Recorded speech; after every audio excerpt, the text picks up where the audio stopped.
சபரிமலையில் மகர ஜோதி தரிசனம் வெகு கோலாகலமாக நடைபெற்றது. ஆண்டுக்கொரு முறை மட்டுமே மலை மீது தெரியும் இந்த தெய்வீக ஜோதியை லட்சக்கணக்கான பக்தர்கள் தரிசனம் செய்து மகிழ்ந்தனர்.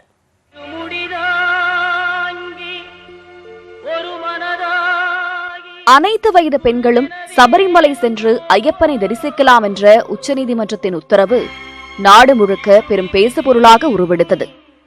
கேரள மாநிலத்தில் பெரும் சலசலப்பையும் ஏற்படுத்தியது.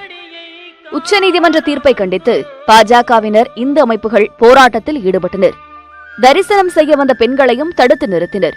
ஆயினும் பல தடைகளை தாண்டி கேரளாவின் கோழிக்கோடு மாவட்டத்தைச் சேர்ந்த பிந்து, மலப்புரம் மாவட்டத்தைச் சேர்ந்த கனகதுர்கா ஆகியவர்கள் போலீசார் பாதுகாப்புடன் சபரிமலை ஐயப்பனை தரிசித்தனர். இதனால் மண்டல பூஜை துவங்கி மகர விளக்கு வழிபாடு வரை சபரிமலை ஐயப்பன் கோவிலில் தொடர்ந்து பதற்றம் ஏற்பட்டது. இந்த இக்கட்டான சூழ்நிலையில் மகர விளக்கு பூஜைக்காக கடந்த மாதம் 30ஆம் தேதி கோவில் நடை திறக்கப்பட்டது. நாள்தோறும் ஐயப்பனுக்கு நெய் அபிஷேகம் மற்றும் சிறப்பு வழிபாடுகள் நடைபெற்றன. இந்நிலையில் மகர விளக்கு பூஜையின் சிகர நிகழ்ச்சியான மகர ஜோதி தரிசனத்திற்காக கடந்த 2 நாட்கள் சபரிமலையில் சுத்திகிரியை பூஜைகள் நடைபெற்றன. மகர ஜோதியை தரிசிப்பதற்காக சபரிமலையில் லட்சக்கணக்கான பக்தர்கள் குவிந்தார்கள். பெரியானை வட்டம், பாண்டித்தாவளம், பம்பை, சன்னிதானம் ஆகிய இடங்களில் அவர்கள் முகாமிட்டிருந்தனர். மகர விளக்கு பூஜையினை ஒட்டி ஐயப்பனுக்கு அணிவிப்பதற்காக பந்தளம் அரண்மனையிலிருந்து திருவாபரணங்கள் ஊர்வலமாக சன்னிதானத்திற்கு வந்து சேர்ந்தன. பின்னர் இந்த திருவாபரணங்கள் ஐயப்பனுக்கு சாத்தப்பட்டு சிறப்பு ஆராதனைகள் நடைபெற்றன.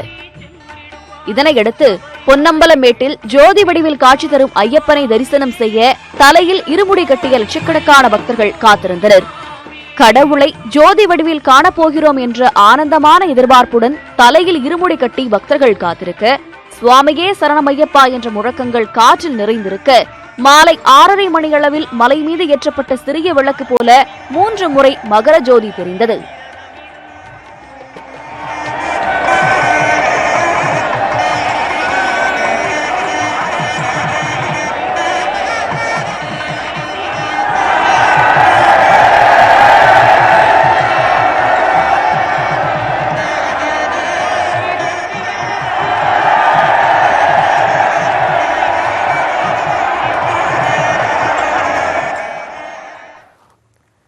புஷ்பாபிஷேகத்தை தொடர்ந்து இரவு 8 மணி அளவில் மகர சங்கரம சிறப்பு பூஜையும் அபிஷேகமும் நடைபெற்றது. அசம்பாவிதம் ஏதும் நடைபெறாமல் இருக்க வரலாறு காணாத வகையில் 5000க்கும் மேற்பட்ட போலீசார் குவிக்கப்பட்டிருந்தனர். இந்த ஆண்டு மகர விளக்கு சீசன் முடிந்து 20ஆம் தேதி இரவு கோவில் நடை அடைக்கப்படும்.